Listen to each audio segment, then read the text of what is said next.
ডালের বড়ি কিভাবে দিতে হয় সেটাই তোমাদের কাছে শেয়ার করব। প্রথমে আমি 2 কেজি বিউলি ডাল ভিজিয়ে রেখেছি সকালবেলাতেই, আর এই কাজগুলো আমি রাতের বেলায় করে রাখছি, পুরো সম্পূর্ণ গুছিয়ে রাখছি, সকালবেলায় বড়ি দেব। সমস্ত ডালটা মিক্সারে ব্লেন্ড করে নিয়েছি। আর এদিকে একটা বড় চাল কুমড়ো পরিষ্কার করে ধুয়ে বড় বড় টুকরো করে প্রথমে কেটে নিয়েছিলাম, তারপরে ছোট ছোট পিস করে কেটে নিয়েছি, যেহেতু আমি মিক্সারে ব্লেন্ড করে নেব। মিক্সিতে এইভাবে ব্লেন্ড করে নিলে খুব অল্প সময়ের মধ্যে করা সম্ভব। আমাদের গ্রামের সবাইকেই দেখেছি, আমি নিজেও করেছি। আগে ঘষে নিতাম, ঘষে নিয়ে তারপরে একটা নেটের সাহায্যে ছেঁকে নিতে হতো রসটা বের করার জন্য, কিন্তু এখন আমি গত বছর থেকে এরকম পদ্ধতিতেই করছি। আর বন্ধুরা, তোমরা কে কে এই পদ্ধতিতে করো আমাকে কমেন্ট করে জানাবে। এইবার আমি সব কিছু গুছিয়ে নেওয়ার পরে রাত্রেবেলাতেই আমি ছাদে সব রেখে এসেছিলাম, আর এবার ছাদে সকালে চলে এসেছি।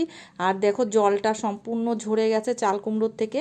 এবার ওই ডালের মধ্যে ওই চাল কুমড়ো, জল ঝরানো চাল কুমড়োটা দিয়ে ভালো করে সমস্ত ডালের সঙ্গে মাখিয়ে নেব। মাখিয়ে নেওয়ার পরে অন্য একটা পাত্রের মধ্যে ওই মাখানো ডাল অল্প নিয়ে ভালো করে ফেটাতে হবে। সেটা বন্ধুরা আমার ভিডিওটা দেখানো হয়নি, যেহেতু একাই ভিডিও করতে হচ্ছে। এবার এক হাতে মোবাইল নিয়ে ভিডিও করা সম্ভব হয় না, সেজন্য আমি ফেটানোটা দেখাতে পারিনি।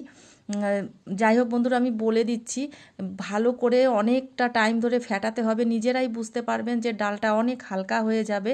আর একটা বাটি বা যে কোনো একটা পাত্রে জল নিয়ে নেবেন। জল নেওয়ার পরে কিছুটা ডাল জলের মধ্যে দিয়ে দিলে এই ফেটানো ডালটা যদি তৎক্ষণাৎ ভেসে ওঠে, তাহলে ভাববেন একদম ডালটা রেডি হয়ে গেছে বড়ি দেওয়ার জন্য। প্রত্যেক বছর হাতে বড়ি কাটি, এবছর এই টেকনিকে বড়ি দিচ্ছি। আর আপনাদের কাছে সেই কারণেই শেয়ার করছি, যাতে আপনারাও এইভাবে বড়ি দিতে পারেন। খুব অল্প সময়ের মধ্যে, যাদের সময় কম, অনেক কাজকর্ম থাকে, বাড়িতে সদস্য নেই তেমন, একার হাতে সব করতে হয়, তাদের ক্ষেত্রে এই টেকনিকে যদি বড়ি দেয়, খুব অল্প সময়ের মধ্যে বড়ি দেওয়া হয়ে যাবে। সমস্ত ঘরের কাজকর্ম সামলেও 2 কেজি ডালের বড়ি অনায়াসেই দিয়ে দিতে পারবে।